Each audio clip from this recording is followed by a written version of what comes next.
Today I'm going to an old customer's house of mine, and we're going to do an engine swap today. We're going to end up swapping out his old locked up engine for a new one and get him back on the road. So the backstory on this car, his vehicle shut down on the highway.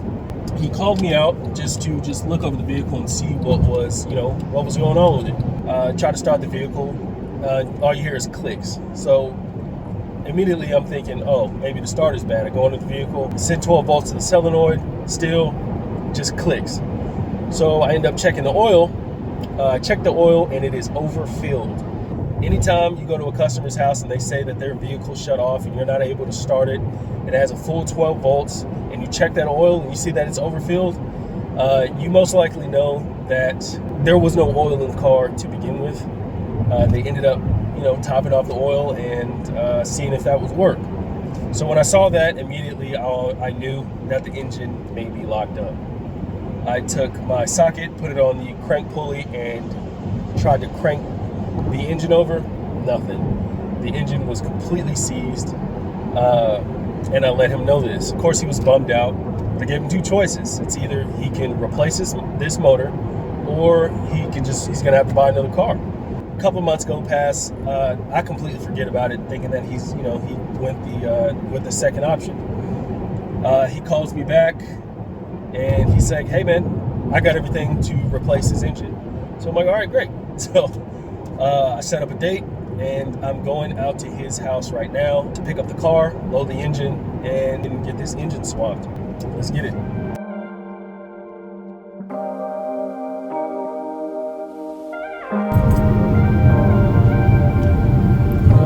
There it is.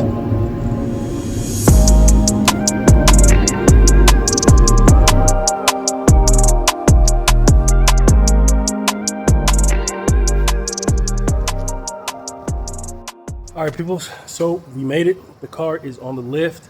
I got all the tools I need. Let's get it. First thing I'm gonna do is remove the hood. The hood doesn't have a prop, and with this hood out of the way, I'm gonna have so much more room to drop this engine in. See if I can get this to work. I think I did that right. Well, there we go.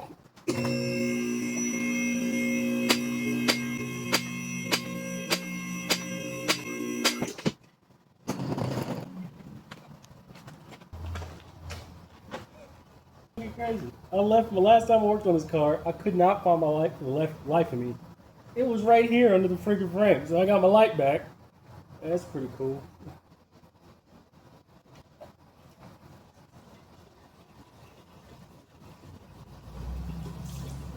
That, my friend, is not oil. This is freaking coolant. There's the oil. Crazy. That's the first time I've actually seen an engine spew that much coolant out of the pan. That's crazy.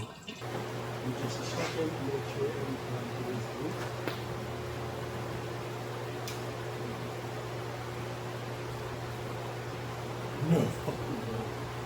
Check this shit out. Look at this. This is a part of the fucking block. Man, he didn't just lock his motor up. He blew the damn block. Oh, there's a hole right there. Guys, check this out. Oh my gosh. Ta-da! That, my friends, looks like the top of a rod. He threw that bad boy through the side of the block. Oh my goodness gracious. I am currently pulling it out of the car.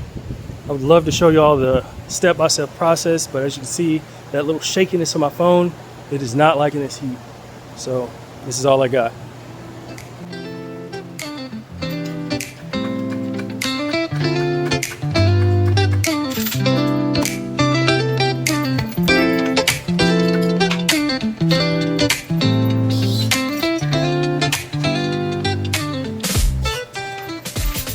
Alright guys, now that the engine is actually out of the car, now what I'm doing now is swapping everything over from the broken engine over to the good engine.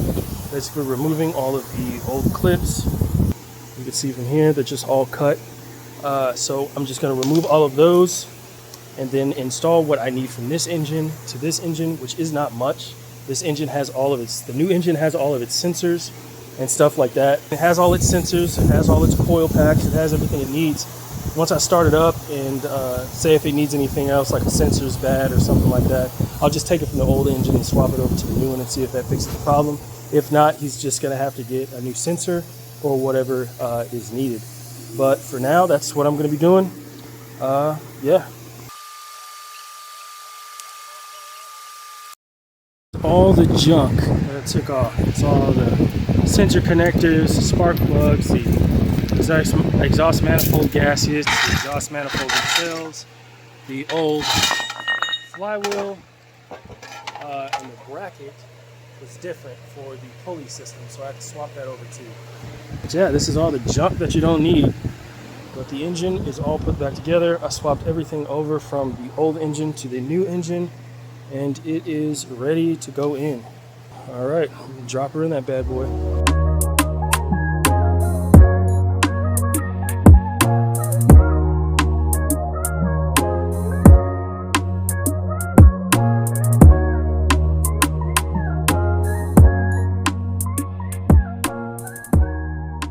So this is day 2 of installing the 6.2 in the Camaro. Yesterday I successfully removed and swapped everything over from the blown motor to the new motor that I needed, and then reinstalled it back, the new motor back into the car. Now today all I have to do is reinstall the wiring harness, the fuel lines and everything like that. Once everything's connected, then I'll be able to put oil, coolant, transmission fluid, and start this thing up. I should be done today, so follow me along. Let's get it. All right, I got the transmission all bolted up.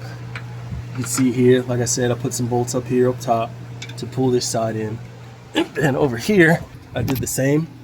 I put a little bit of a longer bolt because it was a bigger gap, just so I could bring the transmission forward at least enough to bolt in its normal transmission bolt. Since this one's now secure, I can remove this one and put the original bolt back in there, and just begin to put the rest in, and the transmission is going to be bolted up. After that, I'm going to have to bolt the torque converter to the flex plate, and I should be able to do that through this inspection plate here. So this is what I mean when I say turn the engine over. I'm turning it over by hand. I have a wrench on the crankshaft pulley and I'm just rotating it by hand. And so when I rotate it, is rotating this flex plate. And I'm basically rotating it until I can see one of the bolt holes that goes through the flex plate. And there's one right there. So I'm going to line it up to where I can actually get a tool on it. So I can just take this bolt and just screw it in there like so. Boom. It is now in there, threaded in. And then I just thread it in enough to where it clears the engine and stuff like that. And then I just turn it over, go to the next one. I'm just gonna keep turning, and then boom, there's the next one. Cool. All right, once I get this bolt in, I'm gonna tighten it, and then I'm gonna rotate it over, and then I'm going to tighten the other two. All right, I'll join you back after these are torqued to spec. Now I'm about to reinstall the starter. All right, peeps, this is day number 3 of the engine swap.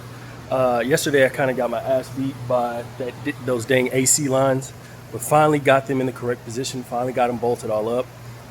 It's going to be a pretty good jump ahead because I just kept working through the night until I got to a place where I felt comfortable and good. So today I just really had to just put the spark plugs in. We had to get another battery because his battery was bad. Added fluids, added my engine oil, my coolant. But this is what the engine's looking like now. As you can see, everything's back on the engine as it should be. Just gotta put my fuses back in for my fuel injectors.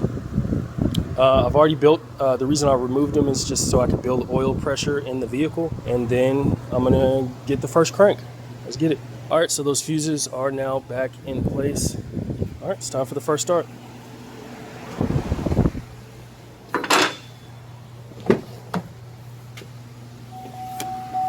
Yeah, yesterday I wasn't even getting a chime. I wasn't even getting power to the cluster.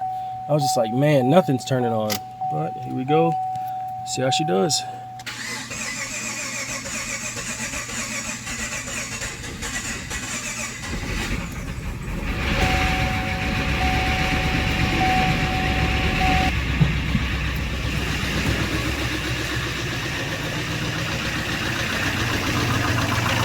It's got to build oil pressure, so it's probably lifter tick that you hear, but that tick's gonna eventually go away.